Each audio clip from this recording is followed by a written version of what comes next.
आजकल आप लोग देखते हैं कि हमारे देश में फ़िल्मों को लेकर, मूवियों को लेकर खूब विवाद होता रहता है, बवाल होता रहता है। अब आप देख रहे हैं कि केरला स्टोरी 2 आई हुई है। तो केरला स्टोरी 2 देखने के बाद सिनेमा हॉल में शपथ लेने पर विवाद, क्या है पूरा मामला? इसके बारे में बात करते हैं। महाराष्ट्र के पालघर जिले में नालासोपारा स्थित पीवीआर कैपिटल मॉल में हिंदू जागरण मंच नामक संगठन की ओर से बीते 5 मार्च को फिल्म केरला स्टोरी 2 का आयोजन किया गया था।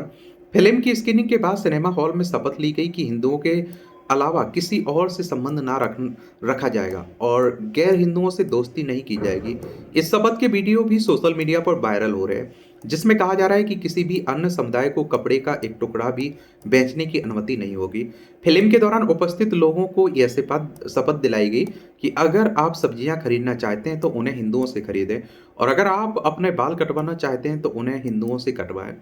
कांग्रेस ने इसे दो समुदायों में दरार पैदा करने और देश के संविधान की अवहेलना करने वाला कदम बताया। कांग्रेस नेता हुसैन दलवाई ने कहा कि पुलिस को इस घटना का संज्ञान लेना चाहिए और अपने स्तर पर कार्रवाई करनी चाहिए, क्योंकि नफरत फैलाना एक गंभीर अपराध है। एक स्थानीय पुलिस अधिकारी ने कहा कि किसी ने इस घटना के बारे में कोई शिकायत दर्ज नहीं की है। और इस अवसर पर हिंदू जागरण मंच के पदाधिकारियों ने भाषण भी दिया। उन्होंने दावा किया कि कई जगहों पर कुछ समुदायों की ओर से हिंदुओं पर हमले किए जा रहे हैं।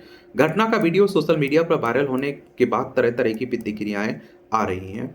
और स्क्रीनिंग में आए लोगों ने क्या कहा, ये आप देखिए। सोशल मीडिया पर आए वीडियो में फिल्म देखने आई कुछ महिलाओं की प्रतिक्रियाएं देखी जा सकती हैं। इन महिलाओं ने कहा, हमें अपने बेटों बेटियों को अपने धार्मिक रीति रिवाजों के अनुसार शिक्षित करना चाहिए और उन्हें दूसरे धर्मों के लोगों से दोस्ती करने की इजाज़त नहीं देनी चाहिए। उन्हें अपने धर्म का पालन करना सिखाया जाना चाहिए। हिंदू जागरण मंच के कार्यकर्ताओं ने दावा किया कि झूठे नाम अपनाकर और हिंदू होने का दिखावा करके दोस्ती कायम की जाती है और लड़कियां इस जाल में फंस रही हैं। इसलिए सभी को सावधान रहना चाहिए और अजनबियों से दोस्ती नहीं करनी चाहिए, क्योंकि इससे प्रेम संबंध और यहाँ तक कि शादी भी हो सकती है। कांग्रेस की प्रतिक्रिया क्या है, ये भी जान लीजिए आप लोग। तो आप देखेंगे कि इस घटना पर कांग्रेस ने तीखी प्रतिक्रिया देते हुए कहा कि यह दो समुदायों के बीच दरार पैदा करने और देश के संविधान की अवहेलना करने का कृत्य है। मौलाना आजाद विचार मंच के अध्यक्ष और पूर्व सांसद एवं आप देखते हैं पूर्व मंत्री हुसैन दलवई ने कहा कि देश में हिंदू और मुसलमान को बांटना गलत है। यह खेदजनक है। सरकार ऐसे कृत्यों को अंजाम देने वालों के खिलाफ कोई कार्रवाई नहीं कर रही है। यह सरकार खुद ही ऐसी घटनाओं को बढ़ावा दे रही है। दलवाई ने कहा कि यह घटना हमारे संविधान के खिलाफ है। पुलिस को इस घटना का संज्ञान लेना चाहिए और अपने स्तर पर कार्रवाई करनी चाहिए। नफरत फैलाना एक गंभीर अपराध है। कांग्रेस के महाराष्ट्र उपाध्यक्ष और पूर्व विधायक मुजफ्फर हुसैन ने बीबीसी मराठी से बात करते हुए कहा, किसी समुदाय के खिलाफ ऐसी शपथ लेना गलत है और उनका उद्देश्य के संविधान से कोई लेना देना नहीं है। अप्रत्यक्ष रूप से इन सभी लोगों ने अपने कामों से यह दिखा दिया कि हम डॉक्टर बाबा साहब अम्बेडकर के संविधान को स्वीकार नहीं करते। उन्होंने कहा कि देश में कानून व्यवस्था नाम की कोई चीज नहीं बची। 5 राज्यों में चुनाव घोषित होने के बाद दक्षिणपंथी लोग ये सब कर रहे हैं और केरल अन्य राज्यों में चुनाव नजदीक आने के साथ ही इस तरह की फिल्में बनाकर नफरत फैलाने का काम चल रहा है। कांग्रेस के राज्यसभा सांसद डॉक्टर सैयद नासिर हुसैन ने एक्स पर इस घटना का एक वीडियो साझा करते हुए लिखा, खबर है कि 10 मार्च को वसई पालघर में फिल्म केरला स्टोरी की मुफ्त स्क्रीनिंग के बाद उपस्थित लोगों ने मुसलमानों के आर्थिक और सामाजिक बहिष्कार की सामूहिक शपथ ली। उन्होंने आरोप लगाया कि बीजेपी सरकार के शासनकाल में दुष्प्रचार के निरंतर प्रयास से मुसलमानों को निशाना बनाने की घटनाएं बढ़ी हैं और सांप्रदायिक ध्रुवीकरण तेज हुआ है। जब सिनेमा को एक पूरे समुदाय को बदनाम करने के लिए राजनीतिक हथियार के रूप में इस्तेमाल किया जाता है, तो यह जोखिम रहता है कि पूर्वाग्रह संगठित भेदभाव में बदल जाएगा और मुस्लिम विरोधी भावनाओं को बल मिलेगा। भारत के लोकतांत्रिक मूल धर्मनिरपेक्षता, समानता, बंधुत्व पर दृढ़ता से आधारित है। किसी भी समुदाय के आर्थिक या सामाजिक बहिष्कार का आन भारतीय संविधान की बुनियाद पर धब्बा है। हमारे गणतंत्र के बहुलवादी और समावेशी स्वरूप को बनाए रखने के लिए इन्हें दृढ़ता से अस्वीकार किया जाना चाहिए।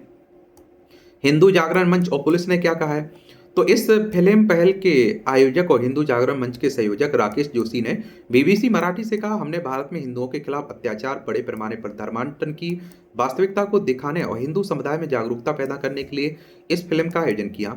कुछ लोग चुनाव प्रचार, नफरत फैलाने के आरोप लगा रहे हैं। हमारा मूल उद्देश्य हिंदुओं के खिलाफ धर्मांतरण, अत्याचारों को रोकना है और हमारे कार्यक्रम के बारे में किसी ने शिकायत नहीं की। इस घटना के बारे में पूछे जाने पर वरिष्ठ पुलिस निरीक्षक सुजीत कुमार पवार ने बीबीसी मराठी को बताया कि इस संबंध में कोई शिकायत प्राप्त नहीं हुई, इसलिए कोई कार्रवाई नहीं की गई। अगर किसी को कुछ कहना है तो हमें बताएं। और केरला स्टोरी क्या है? ये क्यों विवाद होता है इसका?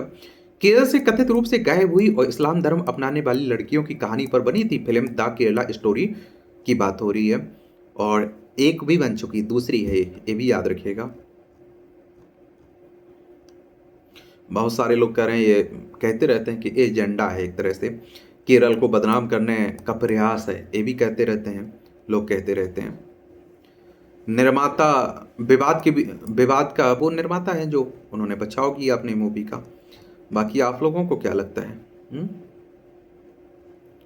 बताइए, क्या सोचते हैं आप लोग?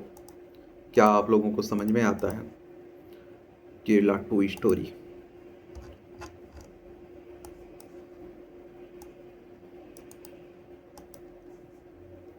द केरला स्टोरी ये विपुल अमृतलाल शाह द्वारा निर्मित और कामाख्या नारायण सिंह द्वारा निर्देशित एक हिंदी फिल्म है।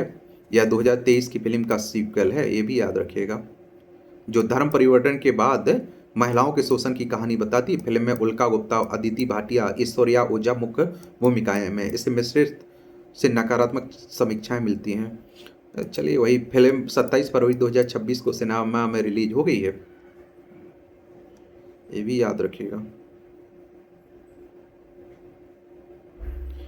बताइए और क्या सोचते हैं आप लोग?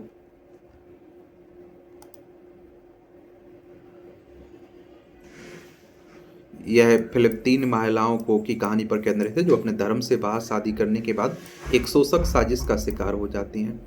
तो उसी को लेकर बातें हो रही हैं। आपको क्या लगता है? आप क्या सोचते हैं? अपनी राय बताइए जरूर। धन्यवाद।